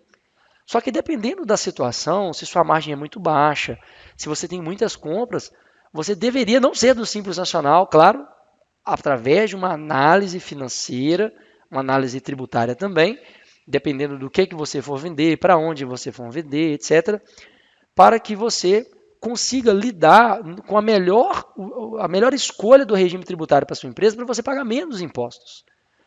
Porque se você, por exemplo, for do lucro real, você só vai pagar imposto sobre o lucro real. Houve lucro? Houve. Então aí sim tem incidência de imposto. Só que isso tudo tem que ser analisado de tempos em tempos, sempre verificando, né, pagar uma consultoria financeira, uma consultoria tributária, para ver se isso seria bom para você. A mudança desse regime tributário, baseado em dados palpáveis, né, que você tem que utilizar o seu sistema para tirar essas informações, e aí sim verificar se a mudança de regime seria viável para o seu negócio ou se o seu regime tributário atual é viável. Porque às vezes você acha que é e você está pagando muito mais imposto, às vezes sem necessidade, perdendo a oportunidade, às vezes, de utilizar créditos de impostos pagos anteriormente. Então, isso tudo tem que ser analisado caso a caso.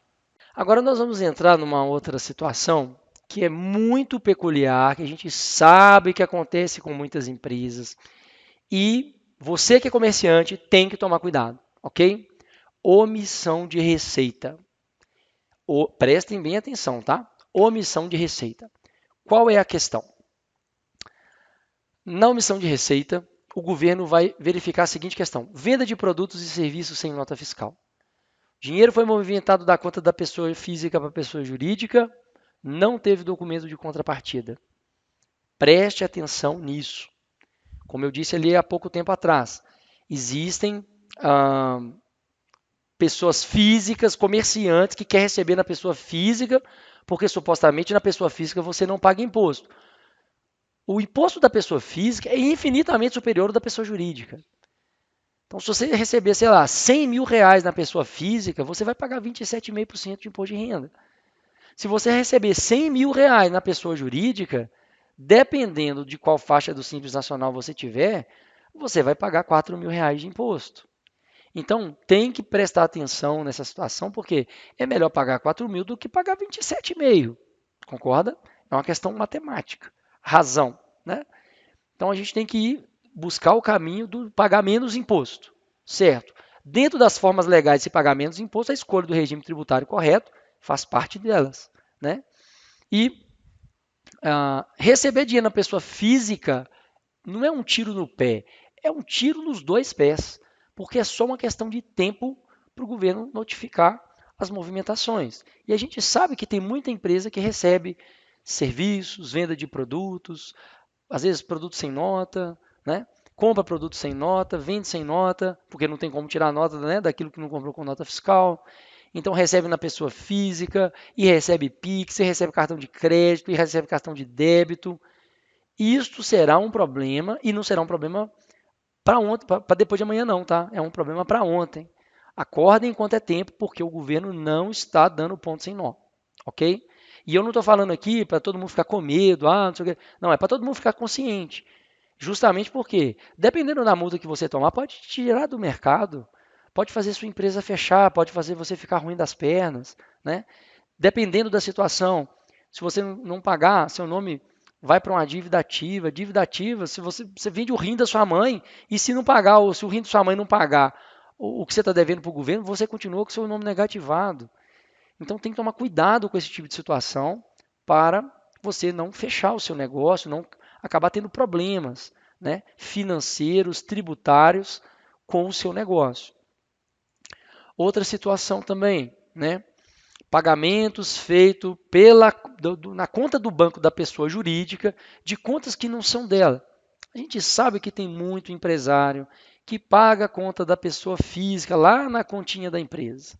Não tem saldo na conta da pessoa física, não? Vai lá na PJ e paga lá na PJ. E às vezes vice-versa também, tá? Às vezes pega uma conta da PJ, às vezes não tem dinheiro no caixa ali no dia, vai na conta pessoal e paga. Então toma cuidado com isso. Não essa questão de pagar, separa o dinheiro da sua empresa. O que é seu é seu.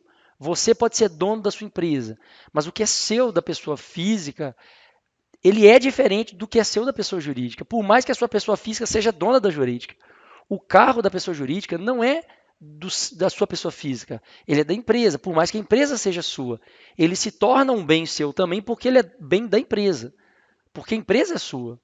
Então tome cuidado com essas questões. Acabar confundindo o que é o dinheiro da pessoa física e o da jurídica, para não incorrer em situações de descaracterização da pessoa jurídica. E aí acabar pagando imposto de pessoa física em cima disso daí. Ok? Às vezes ativo oculto, ou comprou carro, comprou outras coisas que não foram declaradas, né? Comprou terreno, mas não colocou, não registrou aquilo no CNPJ ainda. Cuidado com isso. Presta atenção, tá? Outra situação, suprimento de caixa sem origem vinda de sócio, sem origem, vírgula, faltou uma vírgula aí, vinda de sócio ou administrador. Ah, não tem dinheiro no caixa, não, vou pegar o meu dinheiro aqui e vou colocar meu dinheiro no caixa. Preste atenção com esse tipo de situação. Principalmente dependendo do que você vai usar o seu dinheiro da pessoa física para colocar ali na empresa. Às vezes sua empresa não tem dinheiro, mas você tem ali, sei lá, um patrimônio, um saldo bancário bom, e aí você vai lá e compra um carro para a pessoa jurídica com o seu dinheiro, pagando, fazendo um Pix da sua pessoa física.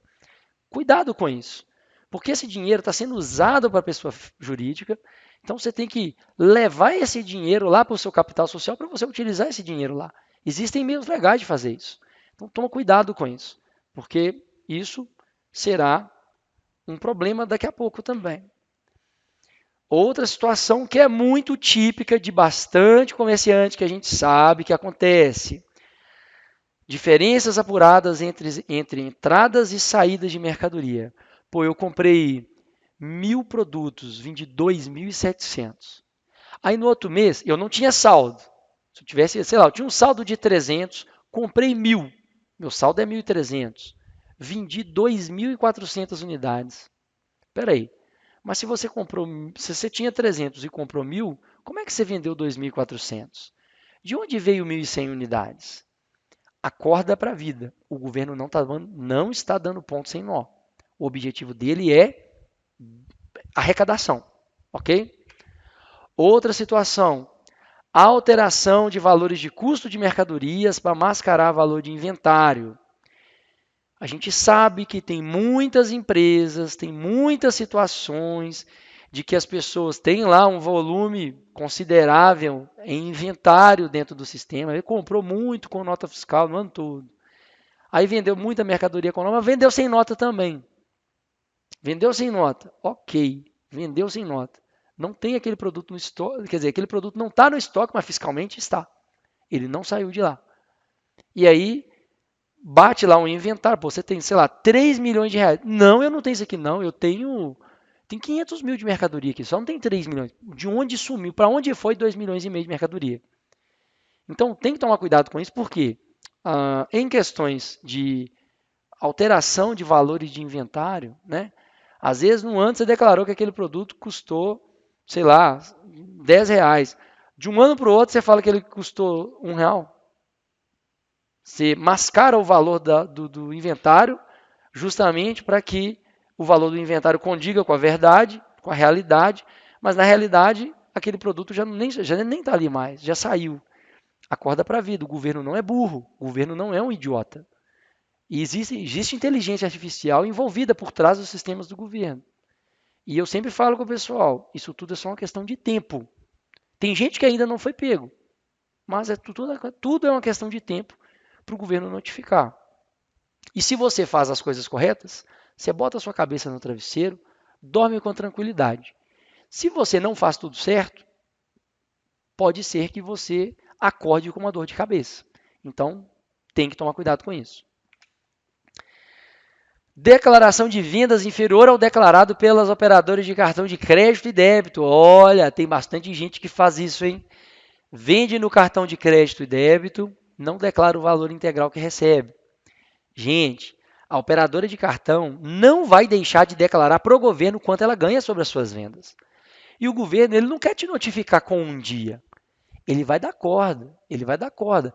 Aí depois de passar 2, 3, 4 anos, ele vai lá e faz assim, ó, segura. Na hora que ele segura, a sua inércia está indo para lá. Na hora que ele segurar, a inércia vai continuar te puxando e você vai ser enforcado. Vai ser enforcado com multa. Já aconteceu com um cliente nosso de receber notificação de divergências de declaração de operadora de cartão em volumes expressivos. E a multa arbitrada foi mais expressiva ainda. Uma vez que você está tranquilo e fazendo as coisas corretas, você prova para o fisco aquilo que você já fez, através de declaração, relatórios, XMLs. Então você prova aquilo que está certo. E aí pronto, uma vez que você está certo, acabou. Você está apresentando a prova daquilo que você está certo. Agora, se o fisco tem volume de informação para provar que você está errado, aí haverá choro e ranger de dentes e multas divididas em 48 prestações. Porque os valores das multas arbitradas são astronômicas. Outra situação, faturamento menor que as entradas. Já aconteceu de cliente nosso aí ter 5 funcionários, às vezes ele e a esposa como sócios da empresa, compras de 30 mil reais, 40, às vezes 50 mil reais no mês, e faturamento de 6. Como é que você paga funcionário com 6 mil de faturamento se você tem 5 funcionários?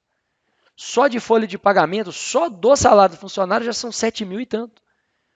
Fora o prolabore dos sócios, fora as compras, fora os impostos, o aluguel, a luz, a água, o sistema, a contabilidade, a internet. E aí a pessoa acha que o governo é burro, que o governo é idiota, que não está vendo isso. Então prestem atenção sobre essas questões, porque faturei menos do que eu compro, isso será um problema. Quer dizer, isso já é um problema, mas vai ser mais um pouquinho. Então prestem atenção, porque isso é suficiente para cair em malha fina. E aí eis a questão. Cair na malha fina, e agora? Então, uma vez que você cair na malha fina, você vai entrar para o regime especial de fiscalização. Já existe algo nesse sentido, ok? Que o governo estadual consegue colocar as empresas dentro de um sistema chamado radar, que monitora a empresa o tempo todo. Quando o governo presume que você está fazendo alguma coisa de errado, primeiro ele deveria investigar, provar da coisa errada, te notificar. Não, primeiro ele vai lá e te coloca num sistema de monitoramento. Isso já existe hoje, que é o chamado sistema radar, ok? E aí ele cria uma série diferente de nota fiscal para você, e todas as suas movimentações serão verificadas em tempo real pelo sistema e tal. Isso será de uma forma mais especial, ok? A gente sabe que, às vezes, quando a empresa, sei lá, foi notificada, aí ela vai lá e oferece um pouquinho de embaraço à fiscalização. Então, o fiscal cobra dela lá, sei lá, relatórios, movimentação financeira, documento fiscal, não entrega. Vou só negar, não vou mandar parte, não vou mandar tudo, não vou mandar nada, deixa eles para lá. Não adianta, não adianta. A Receita Federal já tem vínculo com, tem uma medida de 2021 que se a empresa não apresentar, ou a pessoa física não apresentar, a Receita pede que os bancos notifiquem. E eles vão notificar as movimentações financeiras, o governo estadual vai mandar as informações sobre os faturamentos também.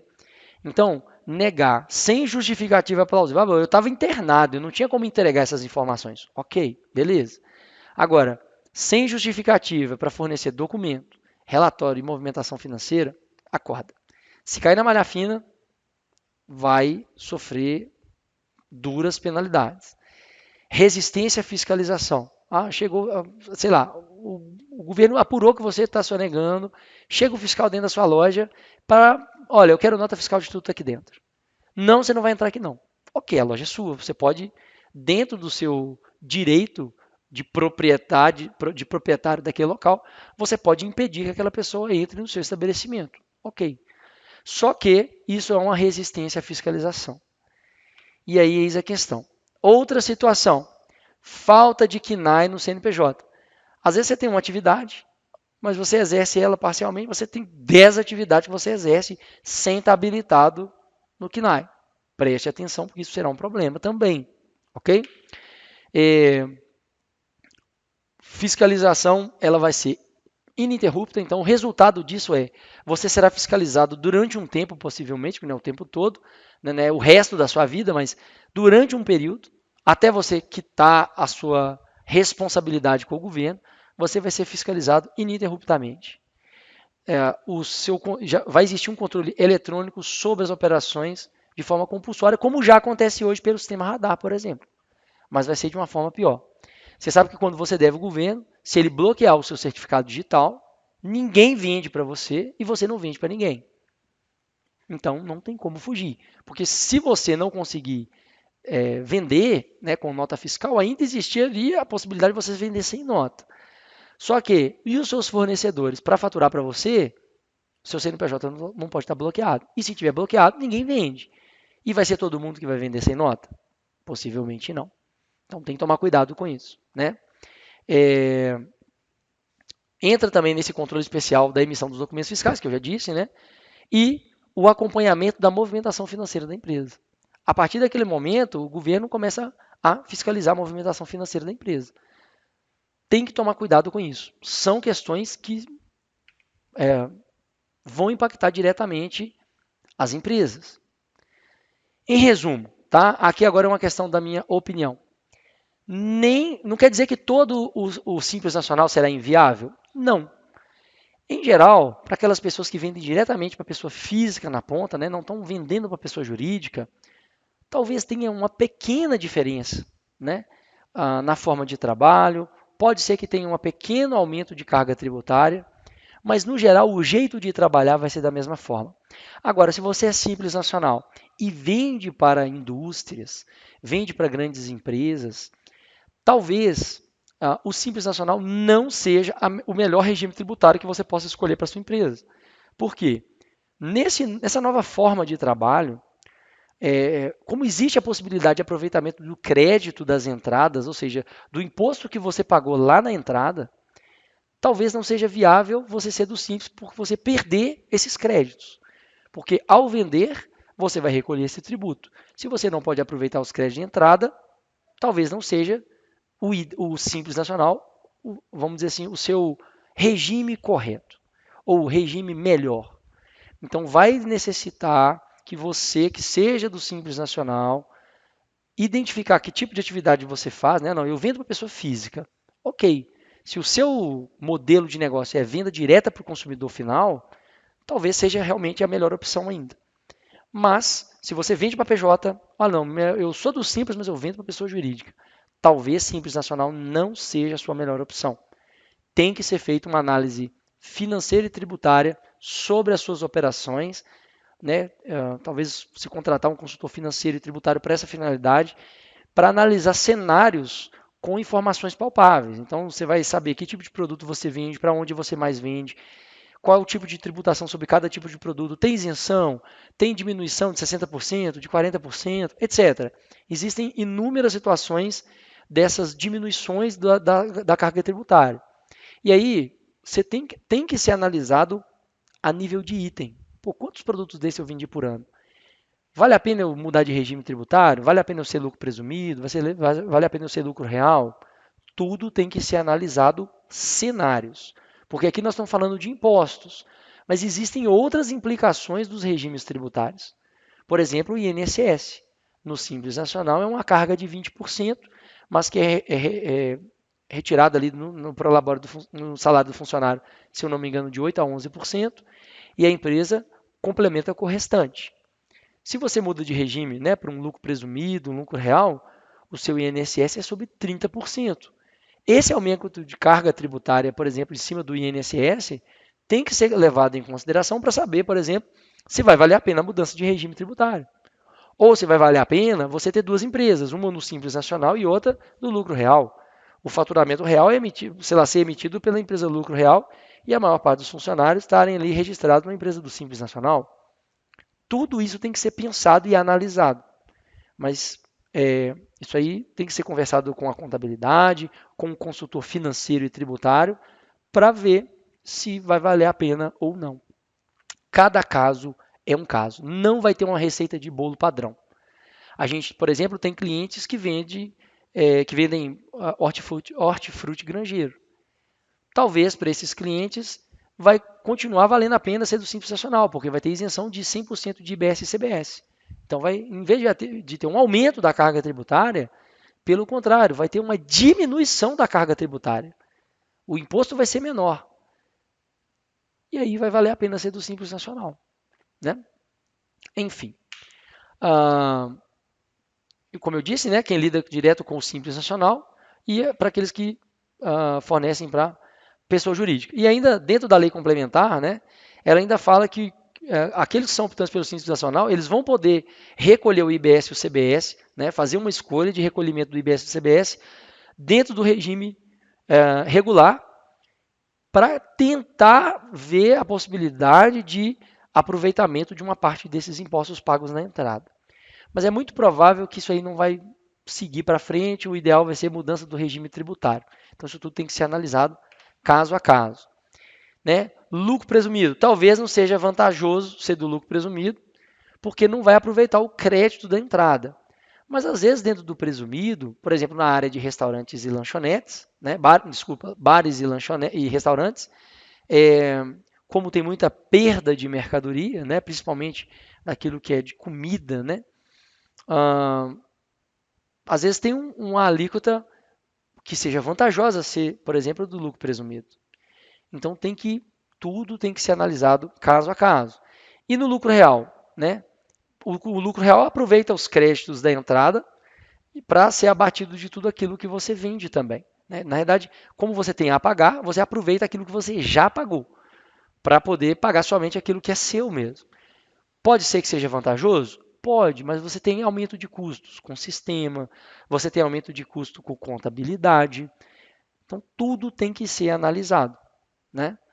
Por conta dos compromissos fiscais e tributários também, por exemplo, durante essa a implementação da reforma tributária, a gente ainda vai conviver com o regime velho e com o regime novo, até o ano de 2033, que passa a vigorar somente o IBS e o CBS.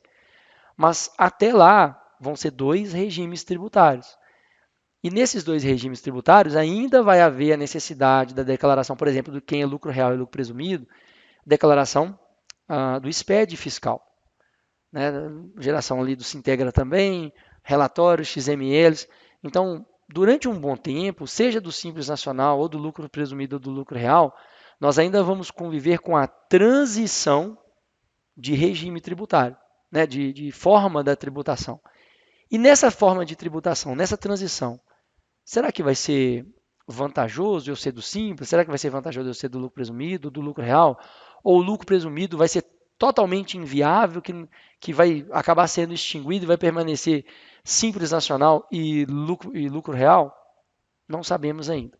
Tudo tem que ser analisado e o meu conselho é: contratem uma consultoria financeira e tributária para analisar profundamente sobre todas essas operações, porque isso será necessário. E significa que essa consultoria ela vai ser eterna, no sentido assim, fiz hoje, está tudo ok, não vale a pena ir ok? Não. Amanhã você pode estar vendendo outro tipo de produto, você pode estar atendendo uma outra necessidade, e aí talvez seja necessário uma nova consultoria lá na frente, com esses novos produtos que você vende, para saber se vai valer a pena migrar de regime tributário. Então, eu agradeço aqui a todos os clientes e as pessoas que vão ver essa apresentação na internet também. Como eu disse, estamos aqui para fornecer sistema, suporte e auxílio fiscal e tributário aí para as empresas, em parceria com a contabilidade. Então, a gente nunca dá um passo fora daquilo que a contabilidade obriga que seja, ok? Porque o contador ele é corresponsável por qualquer cagada que você fizer. Então, a gente faz aquilo que o contador pede para que seja feito. E a gente fornece esse auxílio para os clientes dentro do nosso sistema para cumprimento dessa obrigação fiscal. Espero que esse vídeo tenha sido esclarecedor para vocês. Muitas mudanças virão. Talvez mais para frente nós faremos um outro vídeo com algumas atualizações sobre a reforma tributária, mas eu precisava falar de uma forma bem resumida, está dando aí quase 2 horas de explicação, mas não tem como falar de forma resumida algo que vai ser tão extenso e tão amplo e que vai afetar tanto a nossa vida. Eu imagino que há não muito tempo haverá um custo muito maior sobre as operações, principalmente e majoritariamente o setor de serviços será mais tributado, ok? Quem trabalha com serviços será mais tributado com a reforma tributária. O setor que vai ter menos tributação, ou que vai ser mais, vamos dizer assim, beneficiado com a reforma tributária, são principalmente as indústrias. Vão, né, vão aproveitar os créditos, vão ser lucro real, vão aproveitar crédito CMS, que na realidade não vai ser crédito CMS, né, vai ser crédito de IBS e CBS, mas as indústrias serão mais privilegiadas com relação à reforma tributária, o setor de serviços será mais tributado na reforma tributária também. Isso representará necessariamente aumento sobre a prestação de serviços lá na ponta, para o consumidor final, seja para a pessoa física, seja para a pessoa jurídica. Então, não quer dizer que a reforma tributária será ruim ou boa. Ela vai arrecadar mais, vai ser utilizada para arrecadar mais, ela será mais justa em algumas questões, ela será mais injusta em outras questões, mas é aquilo que o legislador resolveu fazer. Como eu disse, previdência social, problemas com a previdência social estão aí, ó, batendo a porta. Então, o governo precisa arrecadar mais para sustentar tudo isso, tanto os auxílios, o custo da máquina governamental é um custo muito alto e a gente paga esse custo através dos nossos impostos. E aqui eu não estou dizendo que eu sou totalmente contra o imposto, porque se, por exemplo, você ficar doente, se acidentar e for levado para uma UPA, se for levado para um hospital, será um João 23 da vida, ou qualquer outro hospital público, você será atendido por um médico, por um enfermeiro, vai ser utilizado medicamento em você. Se você passar mal e for para a UBS do seu bairro, você vai receber medicamento, você vai receber né, você vai ter direito ali a uma consulta médica. Às vezes na sua cidade tem questões odontológicas pleiteadas pelo poder público. Então isso tudo tem custo. E a gente paga por tudo isso. Mesmo que a prestação seja ruim, em boa parte das cidades é uma prestação de ruim, uma prestação de serviço muito ruim, não é ruim, é muito ruim, né? Às vezes o funcionário público, ele esquece que ele é servidor. Servidor de quem? Servidor de toda uma população. Ele está ali exercendo um cargo público, mas ele serve a população. E às vezes ele esquece que serve a população. Às vezes ele acha que ele está acima da população. E não é assim que as coisas funcionam. Às vezes a gente é muito mal atendido no setor público.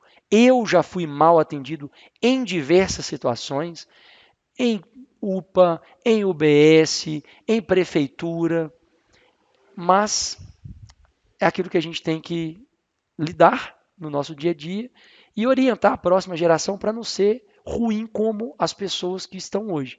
São todas? Claro que não. Tem muito servidor municipal, muito servidor estadual, servidor federal que faz um excelente trabalho. E aqui, por exemplo, na minha cidade, eu destaco, por exemplo, a Guarda Municipal. A Guarda Municipal na minha cidade faz um excelente trabalho. Tem um custo aqueles profissionais. Tem um custo, veículo, material de apoio, etc. Tem um custo tudo isso. Aqui na minha cidade ela faz um excelente trabalho. Vou falar mal de outro setor? Já fui atendido de forma ruim na prefeitura, já fui atendido de forma ruim em UPA, em UBS, mas também já fui muito bem atendido numa UBS. Também já fui muito bem atendido na UPA. Porque aí nós não podemos falar do órgão em si, sim do profissional que está atendendo, do profissional que está fazendo aquele trabalho. Mas, enfim, é uma opinião minha e eu vou continuar com essa opinião. Eu acho que o serviço público tem que ser prestado com excelência dentro daquilo que se pode pagar, obviamente. Se está recebendo e precisa ser feito com excelência, por que não fazer? Hoje você é do serviço público, amanhã você será consumidor desse serviço. E se ele é prestado de forma pífia, de forma ruim, como é que vai ser lá na frente? Você será mal atendido também. Então, Eu sou muito crítico em relação ao imposto. Eu tenho certeza que tem muitos lugares pobres que precisam do auxílio público, tem muitas pessoas que precisam do auxílio público. Dentro da nossa cidade, dentro do nosso estado, dentro do nosso país, tem muitos lugares que precisam de muito auxílio, mas precisa também de levar o desenvolvimento. Não pode ficar só dependente daquele órgão, dando dinheiro o tempo todo, sem dar um peixe, sem dar uma vara. Olha, lá não tem mar, lá não tem. Gente, então vamos levar, vamos criar uma açude naquele lugar, vamos botar a galera para produzir peixe, vamos levar o desenvolvimento para aquele lugar. Não pode ficar todo mundo mamando a teta o tempo todo, porque nem mulher grávida dá leite a vida inteira. Chega uma hora que a teta seca. Desculpa a forma de trazer essa opinião, mas o leite materno acaba em algum momento também. Porque a criança precisa crescer, ela precisa de alimentos mais sólidos, ela não pode ficar só na teta, né? Só tomando o leitinho. Então, as pessoas têm que evoluir, elas não podem ficar estagnadas. E aí cabe a nós, empresários, levar o desenvolvimento também para esses lugares, mas também cabe ao governo, né, ter uma fiscalização mais eficiente. Né? A gente vê tantas situações de desvio de dinheiro público, de compras superfaturadas e tantas coisas ruins que vão desmoralizando não só o servidor público, o serviço público de forma em si, mas vai escarnecendo. O tamanho da carga tributária que nós pagamos é alta demais para esse tipo de coisa acontecer. Se esse tipo de coisa não acontecesse, a nossa carga tributária necessariamente deveria ser menor. E não é. Enfim, essa é a minha opinião. Fiquem com Deus e que Deus nos ajude, né? E os contadores, as contabilidades e nós da área de sistema possamos ajudar a todos os empresários a passar por esse período, que será um período de adaptação, pode ser que seja um período ruim, mas para outros, enquanto uns choram, outros vendem lenço para quem chora. Então, que possamos ser vendedores de lenço em um mercado onde muitos choram. Amém? Fiquem com Deus.